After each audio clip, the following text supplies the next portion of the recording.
За харин энэ ташрамд би нэг зүйлийг хэлье. Энэ юу гэхлээр зэрэг энэ 7 хоногийн ихээр Монгол улсын үндсэн хууль бусад ямар ч хууль дээр байхгүй хууль бус бие даагчдын зөвлөл гэдэг нэртэй энэ зөвлөлөөс Монгол улсын ерөнхий сайдыг Бээжинд очиж, Бээжинд айлчиж, Бээжингийн гэрээ байгуулах гэж байна гэдэг энэ асуудал дээр албан ёсныхоо байр суурийг илэрхийлье.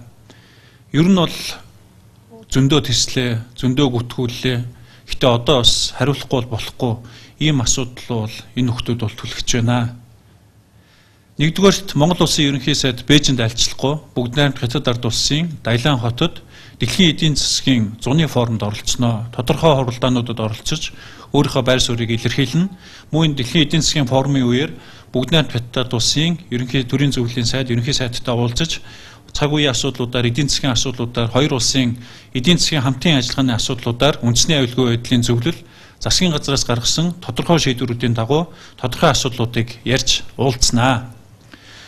Та бүхний яриад байгаа 5 толгойн асуудлаар бол би бол улс орны эрх ашиг маань хангагдсан тохиолдолд 5 толгойн асуудлаа Монгол улсын засгийн газар шийдээд явнаа. 5 толгойг энэ тэнд биш Улаанбаатар хотод шийднэ гэдгээ та бүхэнд бас хэлье. Шийдэхдээ хүрвэл та бүхэн шиг юм үндсэн хуулийн бус, хууль бус юм элдв нэгдлээс асуухгүйгээр шийднэ гэдгээ бас та бүхэнд хэлхийг хүсэж байна. Шийдэхдээ хүрвэл төр засгийн зохих байгууллагуудаас холбогдох шийдвэрүүдээ гаргаж агаад олон нийтэд нээлттэйгээр шийднэ гэдгээ хэлхийг хүсэж байна. Би энд нэг л зүйлийг хэлье. Ер нь бол хол явахгүй тулга тойрсон энэ улс төрөө эндээ Монголдоо л хий гэдгийг та бүхэнд бол хатан анхааруулж байна. Битгий хоёр улсын харилцааны асуудал болгоод бай.